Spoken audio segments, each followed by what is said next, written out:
আমি জানি সবার ঘরে ঘরে এখনো সেমাই রয়েছে। সেমাই দিয়ে আজকে আপনাদেরকে একদম সহজভাবে কাস্টার্ড সেমাই ডেজার্টটি তৈরি করে দেখিয়ে দিব। আসসালামু আলাইকুম everyone, welcome to Mehinu's mom's kitchen. গড়ে থাকা সেমাই দিয়ে একদম ইউনিকভাবে একটি কাস্টার্ড সেমাই ডেজার্ট তৈরি করে আপনাদেরকে দেখিয়ে দিব। তার জন্য এখানে আমি 2 টেবিল স্পুন কাস্টার্ড পাউডার নিয়ে নিয়েছি। কাস্টার্ড পাউডারের সাথে হাফ কাপ আমি তরল দুধ মেশালাম। খেয়াল রাখতে হবে দুধটি হতে হবে ঠান্ডা। ঠান্ডা দুধের সাথে 2 টেবিল স্পুন তরল দুধ মিশিয়ে এটাকে আমি একপাশে রেখে দিয়েছি। এবার চুলায় একটি পাতিল বসিয়ে 2 কাপ তরল দুধ দিয়ে দিয়েছি। তরল দুধ দিয়ে দেওয়ার পর এর মধ্যে আমি 1/4 কাপ গুঁড়া দুধ নিয়ে নিলাম।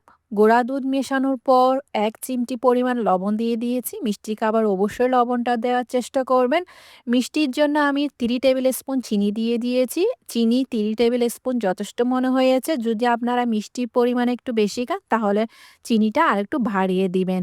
এবার সে গোলানো কাস্টার্ডটা দিয়ে ভালো করে অনবরত উইক্সের সাহায্যে কাস্টার্ডটা তৈরি করে নিতে হবে। চুলার আঁচ কিন্তু লোতে রাখবেন।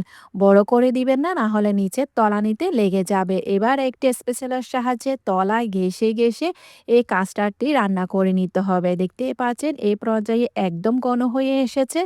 এই পর্যায়ে কাস্টার্ডটা আমার একদমই রেডি হয়ে গিয়েছে। অনবরত নেড়ে চেড়ে কাস্টার্ডটি আমি রান্না করে নিলাম। তারপর যে পাত্রে বসাবো ওই পাত্রে ঢেলে নিয়েছি।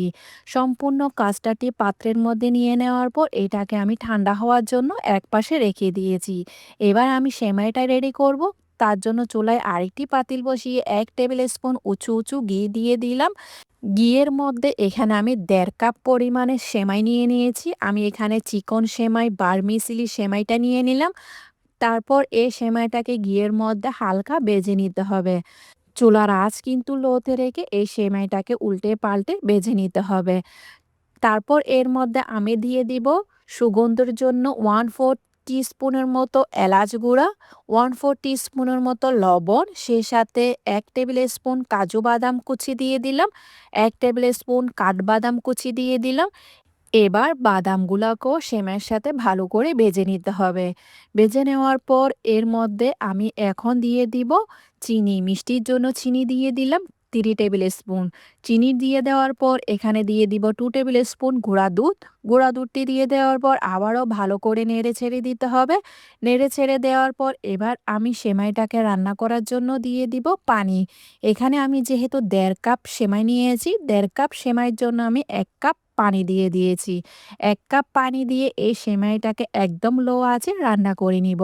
সেমাইটি রান্না করতে করতে আপনাদের কাছে আমার একটাই রিকোয়েস্ট, আমার রেসিপি যদি আপনাদের কাছে ভালো লেগে থাকে তাহলে ফ্রেন্ডস অ্যান্ড ফ্যামিলির সাথে অবশ্যই শেয়ার করবেন। লাইক, কমেন্ট, সাবস্ক্রাইব করতে একদমই ভুলবেন না। এভাবে রেখে দিব 2 থেকে 3 মিনিটের জন্য। দেখতে পাচ্ছেন সেমাইটা একদম পানিটি শুকিয়ে গিয়েছে, একদম জড়জড়া হয়েছে এই সেমাইটি। আপনারা যদি আমার রেসিপিটি ফলো করে যদি সেমাই রান্না করতে চান তাহলে আপনাদের পোলাও সেমাইটি এরকম আমার মতো জর্জরা হবে। ঠান্ডা হওয়ার জন্য রেখে দিয়েছি এভাবে আমি 5 মিনিট চুলা বন্ধ করে। চুলাটি বন্ধ করে এভাবে রেখে দেওয়ার কারণে সেমাইটি একদম জর্জরা হয়ে গিয়েছে। এবার এই সেমাইগুলাকে আমি কাস্টারের উপর দিয়ে সম্পূর্ণভাবে সব সেমাইগুলা দিয়ে দিয়েছি ইভেনলি। ভালো করে ছড়িয়ে দেওয়ার পর একটি স্প্যাচুলার সাহায্যে এই সেমাইটাকে একদম ফ্ল্যাট করে দিতে হবে আমার দেখানো মতো। সেমাইটি কাস্টারের উপর সব জায়গায় ছড়িয়ে দেওয়ার পর এবার আমি সাজিয়ে নিচ্ছি। কিছুটা আমি এখানে বাদাম কুচি দিয়ে তারপর আমি নারকেল কুড়া দিয়ে পরিবেশন করে নিয়েছি। দেখতে যেমন সুন্দর হয়েছে, খেতে হয়েছে মাশাআল্লাহ অসাধারণ। এই ছিল আজকের সহজ আর মজাদার কাস্টার্ড সেমাই ডেজার্ট। অবশ্যই ট্রাই করবেন। আজকে তাহলে এ পর্যন্ত। দেখা হচ্ছে নতুন আরেকটি রেসিপি নিয়ে। সে পর্যন্ত ভালো থাকবেন, সুস্থ থাকবেন, আমার জন্য দোয়া করবেন।